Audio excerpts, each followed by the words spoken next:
Hello, everyone. Thank you for joining.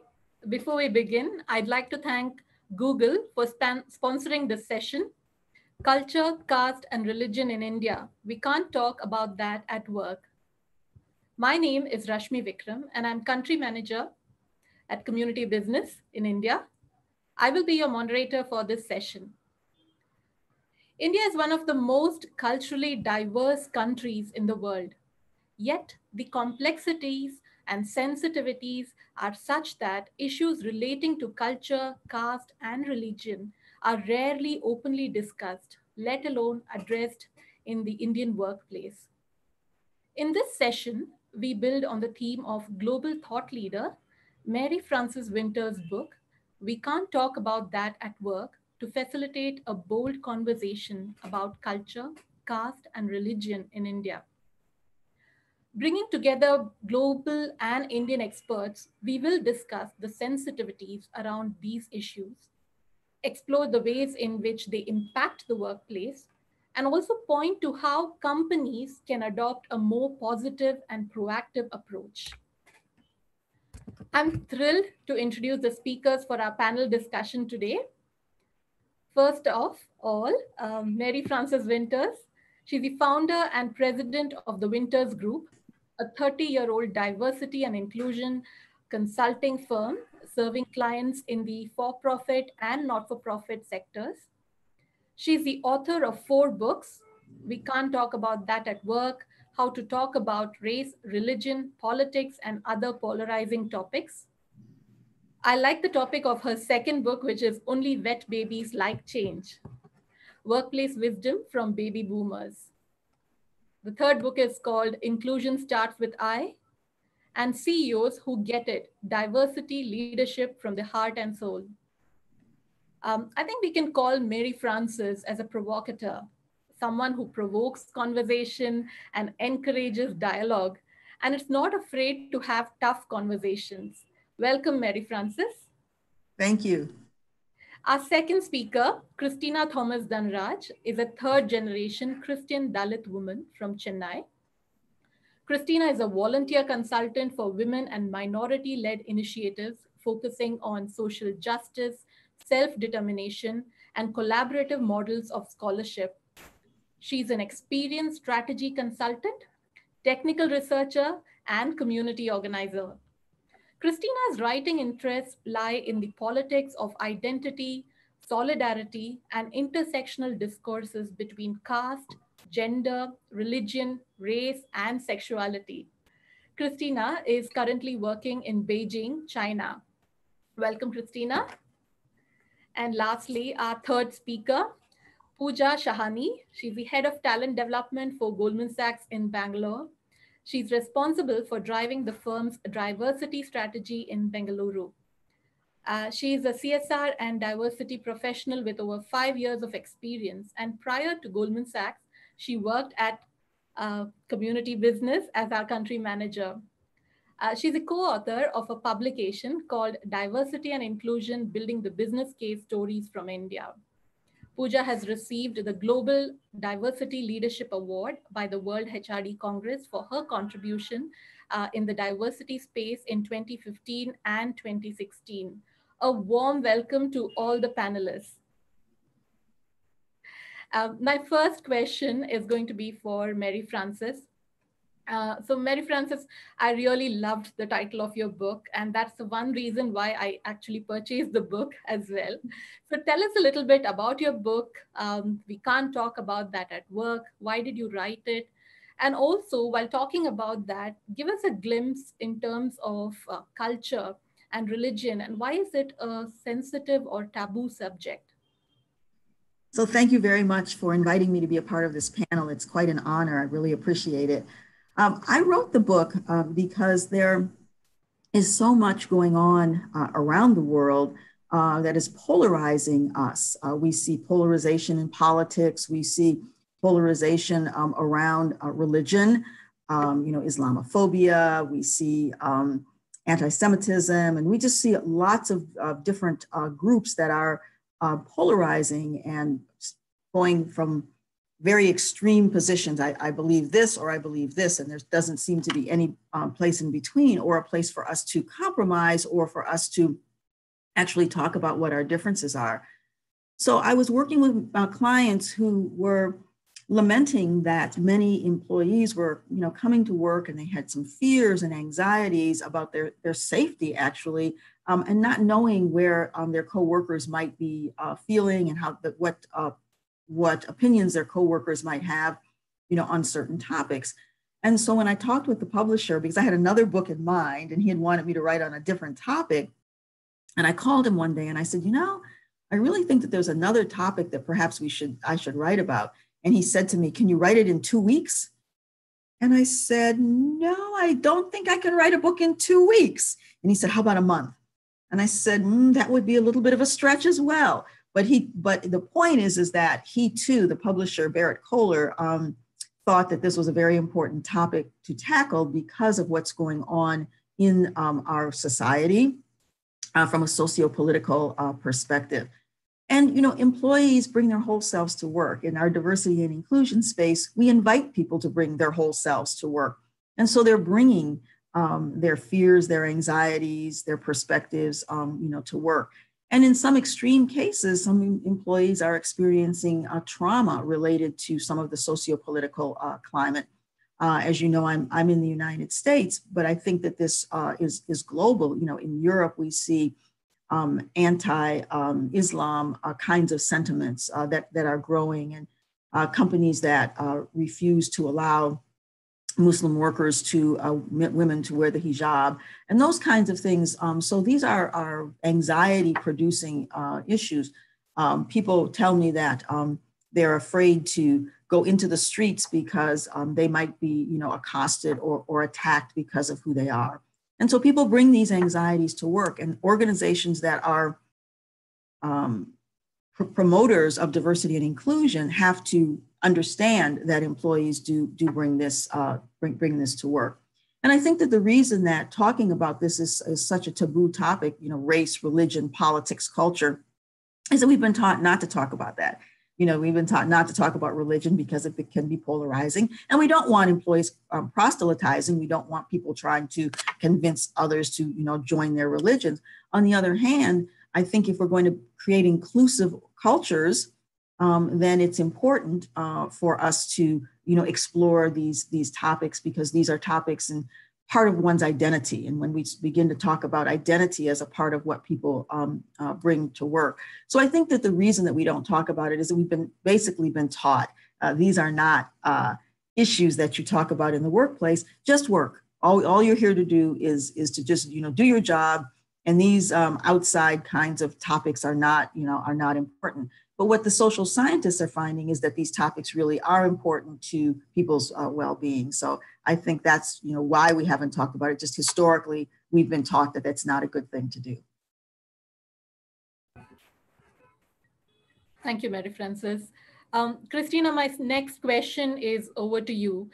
Mary Frances has actually shared with us some of the dynamics around race and religion from a global or US perspective. And so it would really help us if you can tell us a little bit about the complexities of culture, caste, and religion in India. I'm sure you must have heard many companies stating that caste is not a very diversity issue, and some of them are unwilling to talk about it. Why do you think this is so? Sure, thank you. In line with what Mary just said, I'm also very happy to be part of this panel today. And like how Pooja had mentioned at the start of the session, it's really important that we start talking about these issues. And I'm guessing further on into the conversation, we'll also talk about why we need to get comfortable about it. But having said that, I think the question that you're raising, Rashmi, is a very important one and a very pertinent one. Because in India, most often the only kinds of diversity issues that we end up talking about is either with regard to gender or age or probably race, because some of us work for multinational corporations, and as Indians we feel like we don't get the same spotlight as our non-Indian counterparts do, and so race also becomes a topic to be talked about. But when it comes to caste or religion, it becomes extremely extremely sensitive, so people don't get to talk about it, and this would have real world implications on the ones who are willing to talk about it, who are even raising such issues in the workplace. But what are the actual complexities? One of my colleagues, as part of the Dalit Women Fight movement that I volunteered to, put this really well. Caste system is what you get when you combine race, class, and religion. So that's the best way to understand the system of caste. But when it actually translates into practical everyday living for us, it doesn't just manifest in these three aspects, but also creates in itself a new entity or a new identity called caste. And also, if we would have to see this as a structure, so you have Brahmins who come first, and then Kshatriyas, and then Vaishyas, and then Shudras. And then outside of this structure, you have the Panchamas, or the untouchables. We collectively call ourselves Dalits. And so this pyramid, or this triangle, determines our access to education, employment, resources, access to networks, access to having a livelihood, access to being respected. So it basically, this top-down pyramid becomes inverted when it comes to our access to anything and everything.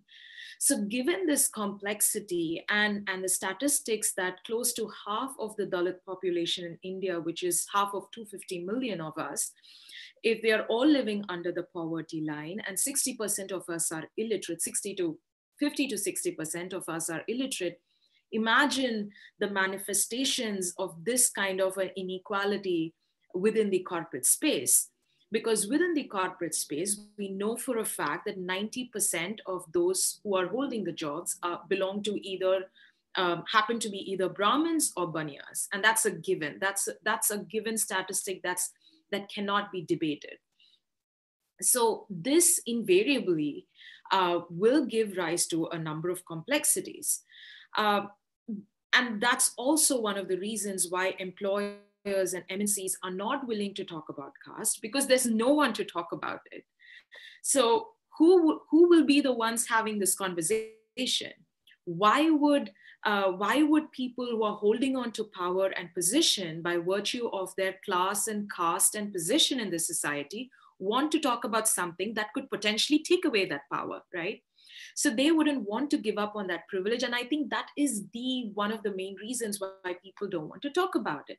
So they stick to safer topics. They stick to topics that's not going to create too much of an impact to their own livelihoods, to their own positions. So they're willing to talk about it. The second biggest reason is more structural and systemic, because within the corporate space, within the corporate context, we play to our strengths. We play to what's working best for us. We play to the strength of our networks. We play to our sophisticated skills. We play to our soft skills. Now, all of these, if you think about it, are basic replicas of what we envision white upper caste behavior. Now, to talk about caste would mean that you start questioning all of these parameters. You start questioning all of these so-called indicators that we have for performance and for behavior, right? So I think that would be the second biggest reason why companies are not willing to talk about caste. I hope that answers both of your questions. It did. And it also made me start to think about some of the other aspects, that came in line with some of the research that we at Community Business were doing as well. And that's to do with the urban and the rural divide here in India. So that also adds to this whole pyramid. And then, there are so many other sections that get added into this conversation. So thank you so much for, bringing in that perspective. I'm going to go ahead and ask a question to Pooja. Pooja, you've heard both our speakers. I just wanted to ask you, what is your reaction first to the conversation between Mary Frances and Christina?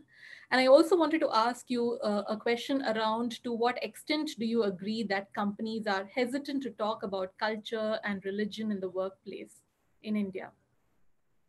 Thank you, Rashmi. And once again, thank you to Mary Frances and Christina, for sharing your thoughts. I'm really excited to see and have this discussion with us, because I do believe it's a pertinent discussion to have, especially in today's day and age.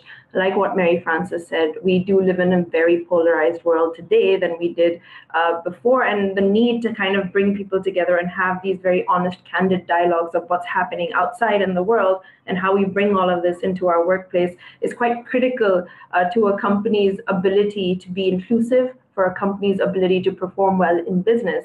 I do also agree with Christina that we are talking about these issues. There is sensitivity around talking about these issues, be it caste, be it religion, be it race. In fact, one of the things that I was reading before coming here, there was a recent research publication that came out from Diversity Best Practices, which many of you may have heard. It's something called the Inclusion Index. And as part of that Inclusion Index, they looked at 51 companies and looked at what kind of topics and issues these companies were talking about. Out of the 51 companies, 24% of those companies had employee resource groups that addressed religion.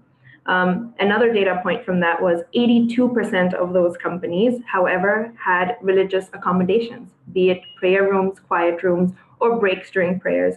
And I was looking at this data, and one of the things I was thinking about is, interesting that companies now are at least looking at accommodations, are thinking about it, because I think in some countries there's a legal obligation to, and your equal opportunity policy does sort of ask you to keep that in mind. However, the ability to have an honest conversation and address dialogue like this is still pretty minimal. So we're happy to do the things that exist on the side, but when we want to bring people together, sit on a table, have a discussion about it, address it head on, we might not be ready to do so just yet.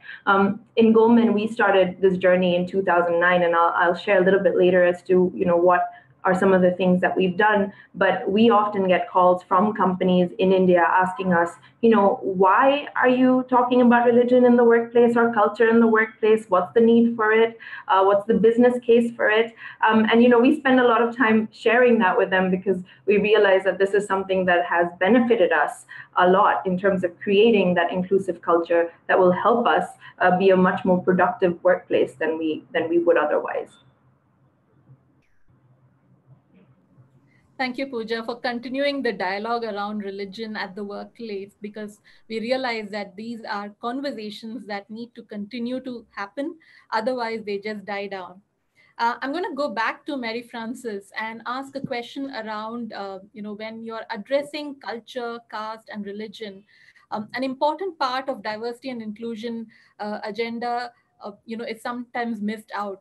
So what is the danger of not addressing these issues as part of the diversity and inclusion agendas for organizations? Yes, thank you. And thank you, Pooja, for setting that up, because I think Goldman Sachs is leading the way in recognizing, the importance of having these conversations in the workplace. So I think that we can look at all of the kinds of things that employers would want, and they want greater productivity and greater engagement. And so if I'm afraid and I'm coming to work with some kind of fear that I'm not going to be safe on the outside, it can impact my productivity. I heard a young man, I was doing a focus group, and a young man said, there are 3 strikes against me. He said, I'm Muslim. He said, I'm from the Middle East, and I'm gay. And he said, when I go to the metro station in Washington, D.C., I don't stand near the edge because I'm afraid that somebody might push me in. And so that impacts his ability. He said, and it impacts my ability to do my best work. And so there's, that factor.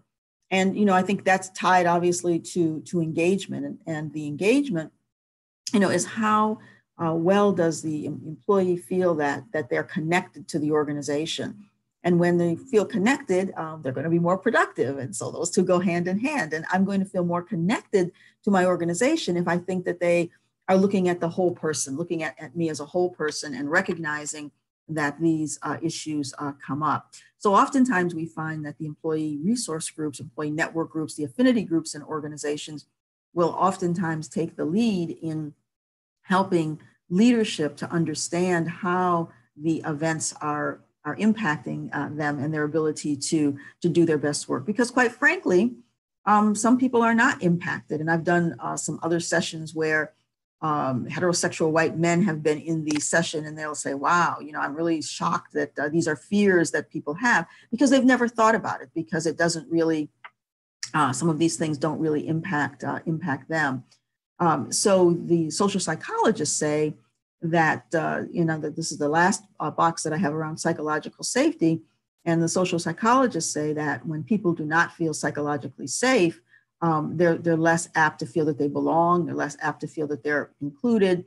And Catalyst actually did a study in Australia, which showed that psychological safety impacts one's ability to be innovative. So most organizations, and Pooja talked about that, the business case. And so most organizations obviously want people to be innovative. I mean, that's what it's all about, right? And so I can't be as innovative if in fact these stressors, are on me. Retention. So I was doing work with a very major consulting firm, and the one time that I went in, we had conversation with the Black group, employee resource group, and one of the young men talked about how he came to work one day, and he was quite upset at yet another killing of an unarmed, Black man. And he said that his manager gave him nothing, like not even a, I'm sorry to hear that. What can I do to support you? Apparently, she just didn't know what to say. And this is part of the reason that we don't have the conversation. And part of the reason that I wrote the book is to try to give tips and tools for how do you have these conversations. And so the manager said nothing. So I went back again, and that time I was working with a different group, the Asia Pacific Islander group. But it came up, I was just mentioning that we had this other conversation. And my host said, oh, that young man that stood up and talked about how his manager didn't support him, left the company. And she said, and we did not want to lose him. She said, because he was a really good employee. And they believed that in part, it was because he didn't feel supported, around some of the things that were going on. And then just enhance cross-cultural understanding. When we don't understand one another, why we do things, I think part of the question, that we need to understand is why. Why does somebody feel this way? And so when we are able to talk about it, we're not trying to convert somebody and trying to, change their beliefs, as I said earlier, but it just does help to understand. And you've got to find a common ground. So I'll tell a little bit of a story. My sister-in-law is Muslim, and this was many years ago. I've learned since then. So when I tell this story, you're going to say, how could she not know this? But oftentimes we don't know what we don't know, and it precludes us from having the conversation. So I happen to be Christian. My sister-in-law is Muslim. I love my sister-in-law dearly. We have a wonderful, wonderful relationship. But years ago, we never talked about religion because I didn't know anything about Islam. I just didn't know, and I didn't want to offend her. So oftentimes we don't have the conversation because we don't want to offend. And so one day we just happened to be talking, and she mentioned Abraham, Isaac, and Jacob. And I said, oh, you all have Abraham, Isaac, and Jacob too? And so it was just that I didn't know. I didn't know what I didn't know.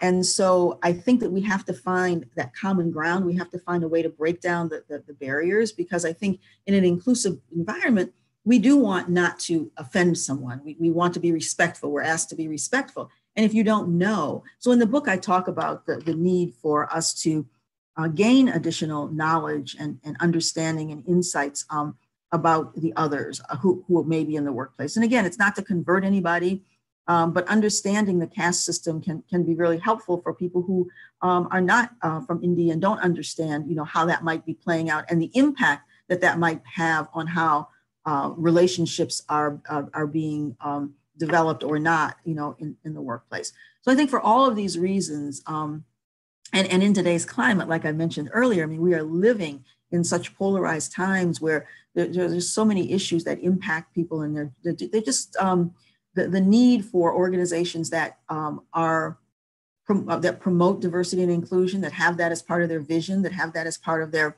business case. It's really important to recognize that we're living in these times. I'm going to be working today because it's early in the morning here in the United States, but I'm going to be working today with a major pharmaceutical company. And the topic is the new normal. And I'm going to be working with the inclusion ambassadors.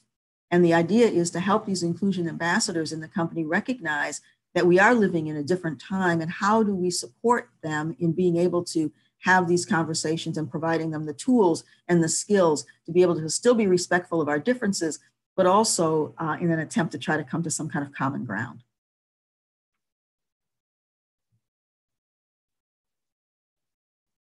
Thank you, Mary Frances. That word you used around psychological safety is so powerful. And it really resonates with me because we do a lot of work with youngsters, with the elderly. And for anyone, I feel psychological safety is the first step that gives you confidence to be who you are, to communicate in the external world. So that's really powerful. And I really wish that all of us take that into account when we're having conversations within and outside the organization.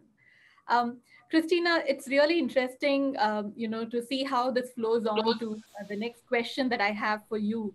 And it's around why is it important that we become more comfortable in talking about and addressing these issues in India specifically?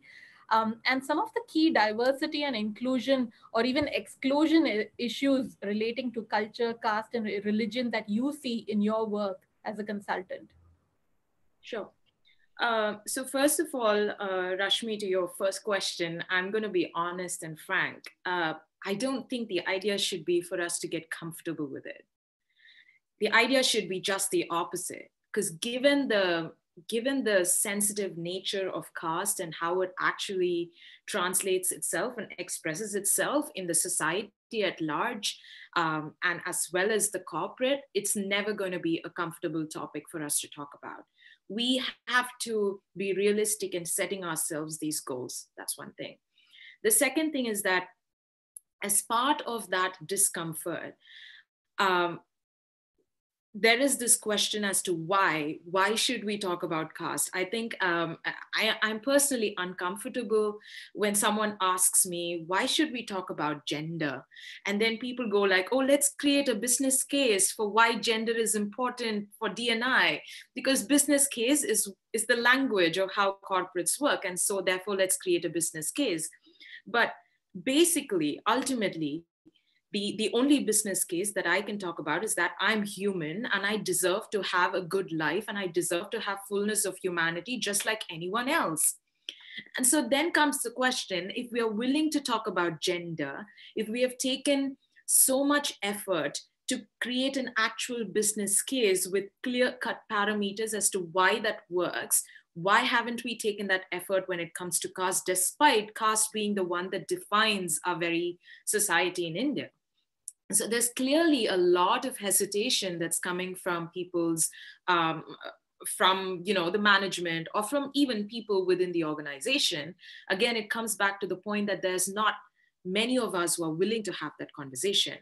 But still going back and asking ourselves why we need to be talking about caste, it goes back to why we need to talk about gender, talent, like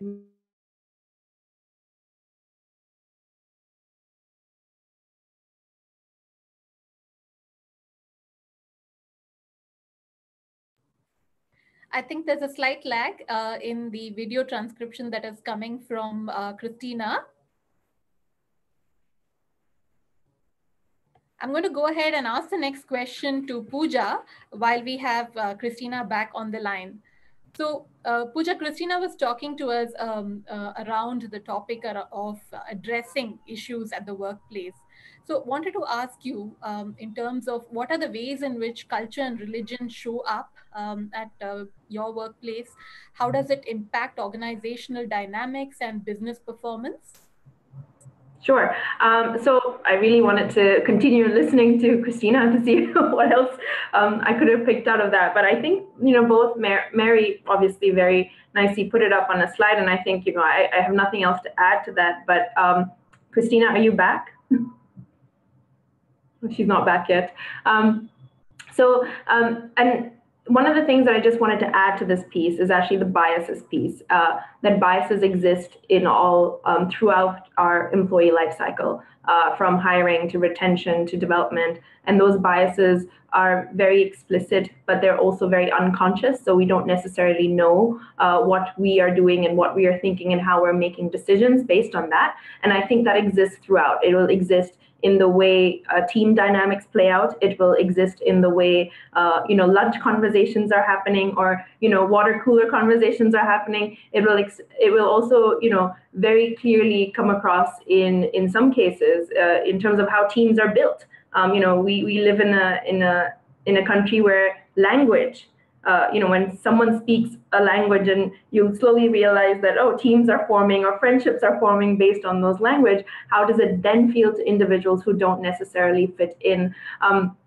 Productivity and performance, I think, is obviously a very, very big sort of metric for companies, given, we're all about data and we look at that data and we want to be able to address the questions based on that data. But there was a study that came out from Cumulative Gallup that looked at in inclusive teams where people felt more inclusive, there was a jump of 22% in productivity. And going back to Christina's point that we are all human, we go to work, we spend 10 hours at work, we want to be productive, we want to feel like we achieved something at the end of the day, but also our environment needs to be conducive enough and safe enough for us to be able to feel that way and to be able to be as productive that way. So I think all of those pieces come into play. The informal side, which is the lunch conversations, the water cooler conversations, the friendships, your ability to form relationships in the workplace. I think sometimes we as companies don't give that so much of a credit or so much importance, but I think it's critical to an employee's experience in the workplace. So in order for us to create an inclusive workplace, we need to be addressing these topics. And I completely agree that we need an open space to have this conversation and feel uncomfortable. But I'm also thinking about the fact that we want to create an environment where if I'm uncomfortable, I can tell you I'm uncomfortable with that conversation. So let's sit down and let's understand why I'm uncomfortable or why I'm uncomfortable. And that to me is something maybe idealistic. It'll take us many years to reach there. I don't know. But I do feel that there's a level of progress that we're making. Slowly, the optimistic in me feels that we are making some progress. And we are more aware of some of those biases than we ever were before. Thank you, Pooja. And we have Christina back online right now. And while we were talking to Christina and we were hearing, the comment around the uncomfortable conversation, one of the points that came into my mind was one of the earlier managers that I used to work for. When I asked him about how do we work with LGBT, individuals in the workplace, and it was a topic that was never raised in our organization at that time. He said, just go ahead and have those courageous conversations. He called them courageous conversations and said, go for it and then see what happens. So over to you, Christina. Can you still hear me / see me? Yes, we can hear you. Okay, great. Okay. So I will go back to the question that I was answering. So I will finish with that and then get into, the issues that you were talking about and you had wanted me to pinpoint on. So again, talent is important. The industry as such is definitely facing a talent crunch. We want the right kind of talent, a unique kind of talent. We want ideas from everywhere. And who knows, our lived experiences will definitely contribute and shape the ideas that we bring into the organization. And secondly, like Mary had mentioned very early in the conversation, we live in a diverse world. We are having conversations that are very politically charged. I mean, everyone's political today. I mean, gone are the days when, people found it super fashionable to say, oh, I'm so not into politics. No more. Everyone's having political conversations. Everyone's having conversations about identity and diversity and, whatnot. So our leaders need to be aware of this. Like, you can't just have, the quintessential white old man sitting, being the CEO or being part of the C-suite. We want different kinds of people who can have different kinds of conversations, who can evoke passion in just about anyone. I personally find amazing leaders even within my organization who's having these kinds of conversations, and I find them to be my biggest role models. Like I think of them when I want to think of what I want to be eventually. So absolutely, I mean, these are some of the reasons why we need to be having these conversations, especially about caste, because that is the defining hierarchical feature in India. But more importantly, what are some of the issues as first generation Dalits that we face within the corporate space? Is that one is that I've mentioned this already, these access to networks. My biggest challenge has always been this. It's not so much about work and merit, because that is a milestone we are crossing as we speak. Like, I finished my university, a number of my peers have, Dalit peers have. So really, it's not so much about merit. And I will go back to Pooja's point about these water cooler conversations, these casual conversations. We don't take these seriously enough, but these are the ones that really actually define and determine your growth in an organization. And speaking out is looked down upon. Anything that's against the majority view is looked down upon. And D&I is continue to be seen as a silo conversation. You know what I mean? So business is always kept separate. D&I is kept separate, and then decisions are kept separate. So we need to be having conversations that includes and involves everything. We can't be talking about, having a very diverse culture and including people, and then say networking is super important. Having friends in the right places is super important. Having connections is super. We can't be having these conversations at the same time. They are in tension with each other. They are working against each other. So if you're talking about D&I, we have to have honest conversations about how people grow in the organization. And yeah, so I wouldn't want to use the word, but we know what we're talking about. We can't keep, sucking up to people to get positions. And that sucking up is actually happening by virtue of the class and the caste and the network that you belong to. And that needs to stop. So really important that, as part of this whole conversation, we try and break these silos that we see around us and see how we could work this across the organizations. And we really hope that the conference today will really help people to have these conversations at their organizations. I'm going to quickly go back to Mary Frances. This is again a reference to your book, Mary Frances, in which you talk about the importance of bold, inclusive conversations. How can companies or managers facilitate these conversations in a way that is really appropriate? What has been some of the positive impacts of this approach, that you have shown? Thank you. So I think that obviously we're all saying that it's really, really important to have these conversations. But in the book, I point out that it's not easy to have the conversations and that we need to have the skill. So I don't know that I agree with the advice that you were given around LGBT. Just go and have the conversation. Just start to talk about it. I think that there are some prerequisites to having the conversation to make the conversation effective. So, number one, you want to know that both parties, want to have the conversation. So there's the desire, we're talking about the importance of it, but the people that we want to have the conversation with may not see the importance, as has already been said. But I think that this really is about building a competency and a capability. And so the first step is to really focus on self. How do I identify in terms of my culture, in terms of my values and my beliefs? What are my own biases? Pooja mentioned that, really looking at our own biases. What are my triggers? What are those things that are going to cause me to have anger or anxiety if I talk about that because of the experience perhaps that I've had? So we've worked with organizations where we've worked first with affinity groups, first with, the Latino group or the women's group or whatnot, to really understand what some of those self-identifying characteristics might be that others might not understand or that might be important for you.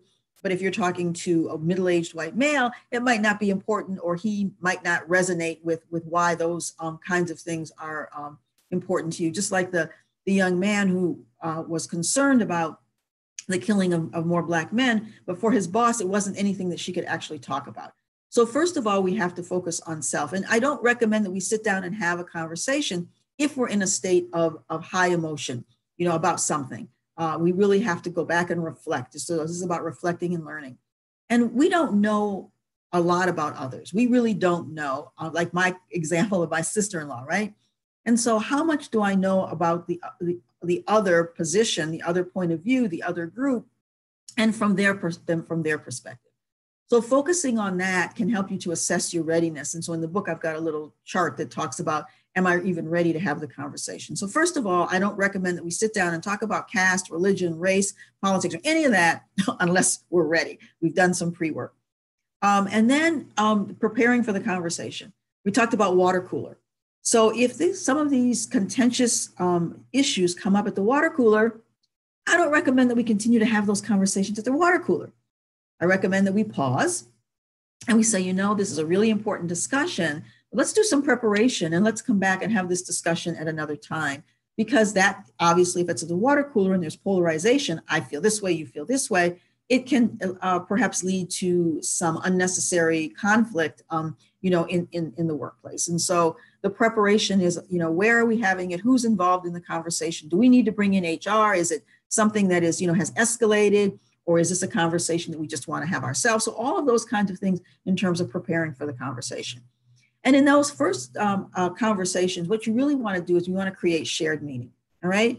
So shared meaning for me, and with my sister-in-law's example, was we shared Abraham, Isaac, and Jacob, okay? They're in the Bible, they're in the Quran as well. I didn't know that. But now we've got a place where we can begin to talk because we've created some shared meaning. So shared meaning might be we all want to be safe. You know, shared meaning might be that we all care about this company and we all want the company to achieve its goals. So whatever that shared meaning is, you've really got to get there first before you can begin to interpret the differences. And so, and I'll also talk a lot about interpretation. So I say safety, and that might mean something very different to someone else when we say safety. So we really have to get down to what are the behaviors? What do we really mean? What do we really mean when we say inclusive? What do we really mean? Because these are all big words. So those conversations first we have to get to that common ground so that we share an understanding of even what we're talking about. We have to know when to pause the conversation and say, you know what? We're really not moving forward here. Let's go and reflect on this and let's learn something. Let me go and learn some more facts, because one of the things that happens is when we're trying to have these conversations, oftentimes people have their own perceptions and opinions, but they're not always based in fact. They have their truth, but that might not be the truth or the only truth. And so the idea about having these conversations is that it's not a one and done. We just don't have one. And that we're creating a space for ongoing dialogue, and we're creating an opportunity for people to be able to, one of the things we talked about is how can you be honest in terms of how you're feeling? And one approach is the ouch approach. So if somebody says something that's really offensive or whatnot, we're able to say, ooh, ouch, and then have the dialogue, because we have to assume positive intent. You have to assume the person didn't mean to offend, but we have to have a way and a shared meaning, again, a shared meaning of what we're going to do when that uncomfortable situations happen. And I agree that if we don't get uncomfortable, we're not going to move forward. So the discomfort is part of the conversation, but we have to have a way to process that discomfort. And that's maybe in the ooh, ouch, that hurt. Now let's talk about why that hurt. So you're giving people that, the space to do that. But the idea is that the model basically says that you have to build the skill. You have to know if you're ready. You have to have the conducive environment to have the conversations.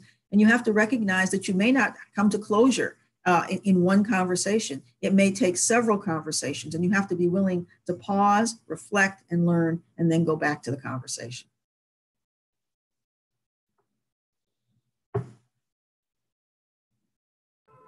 There are so many keywords that I'm picking up from this conversation here: shared meaning, interpretations, knowing the other side, and I want to just connect this to my next question to Pooja. In terms of what the approach has been for your company to address culture and religion in India. Are there some examples that you could share with us in terms of networks, awareness, or training that has been conducted, and a little bit around the positive impact of the approach as well? Great. Thanks, Rashmi.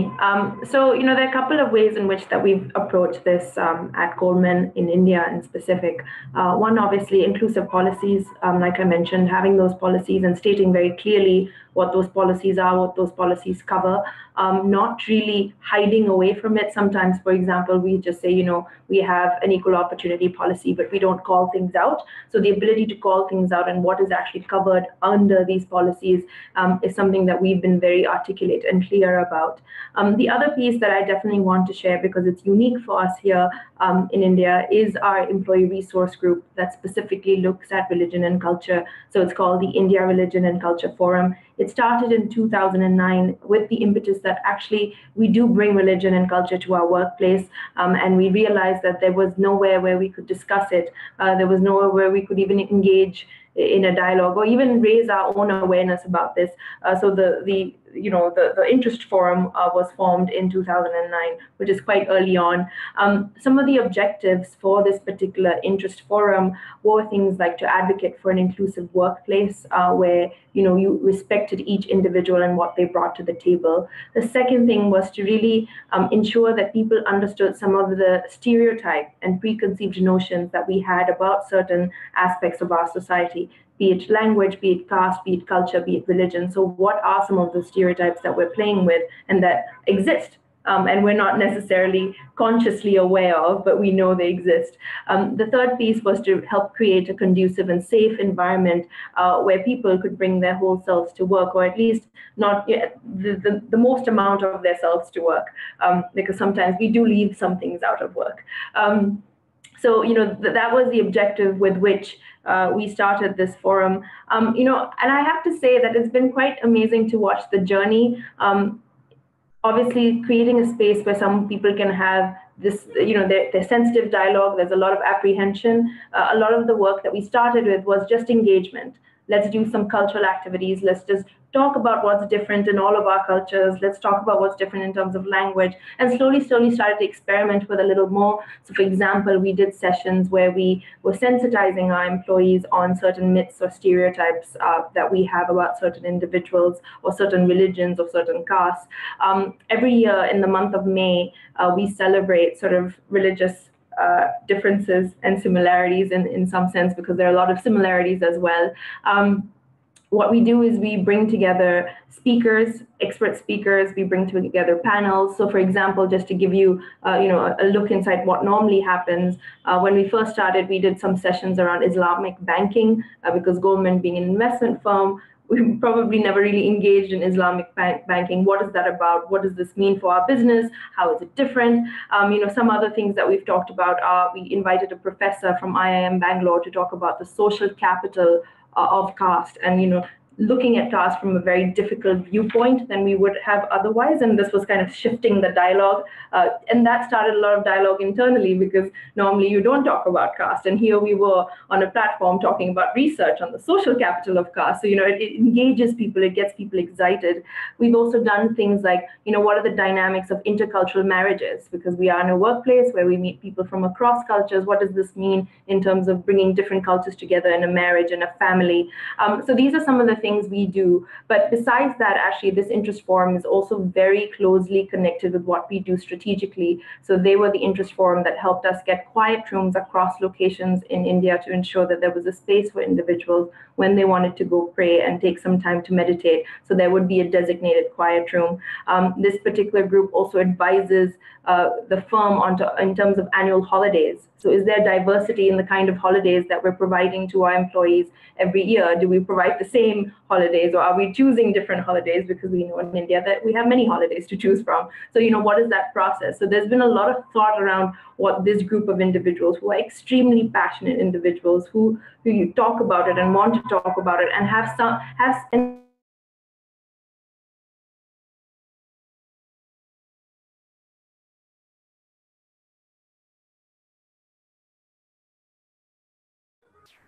Pooja, you're speaking on mute.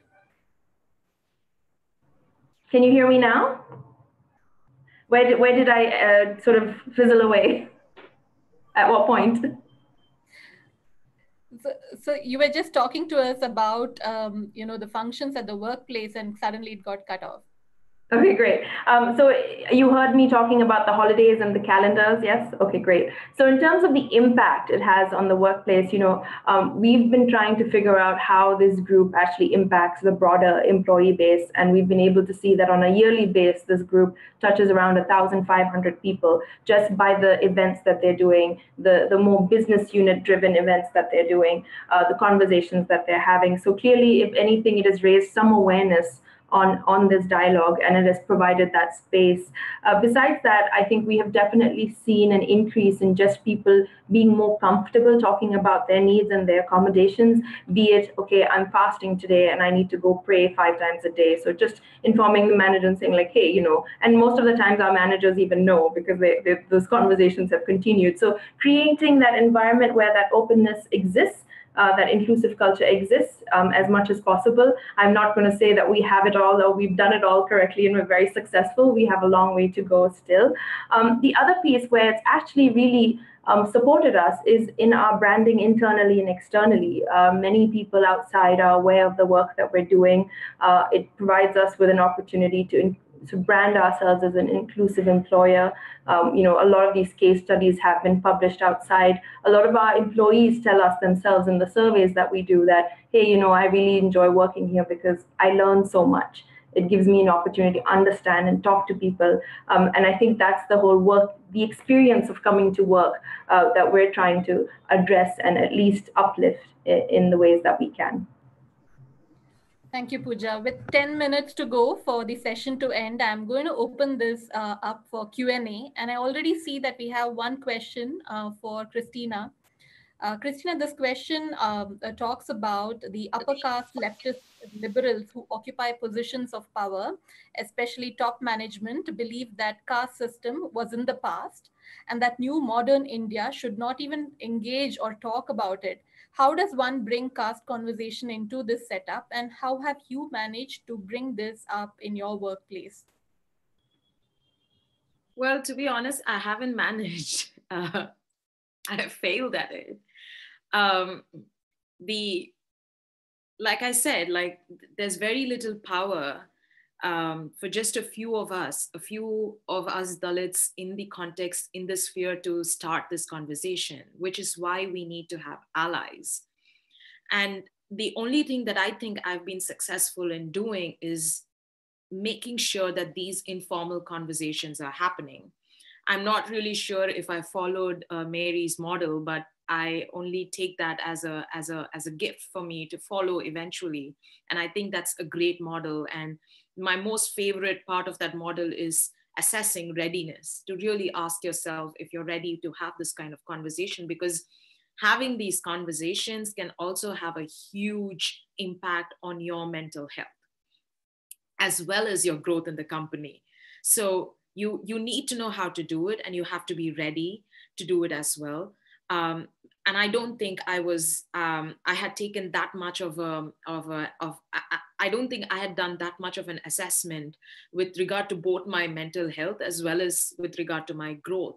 So I had gone ahead and had these conversations. In the long run, I think it would help, but at least within my small pockets, I've been able to create impact. Like if people talk about even the most generic social issues, like I talk about caste because it's important for me to talk about it, because that defines my living, that defines my lived experience. So I am being very unfair to myself and inauthentic if I'm not going to talk about caste. So I do it, but it's all happening in a very informal, in a very small scale way. What will help is that if you have contacts in the DNI team, if you have friends in the right kinds of places, then you can start these conversations, and hopefully your DNI focal points will be more receptive.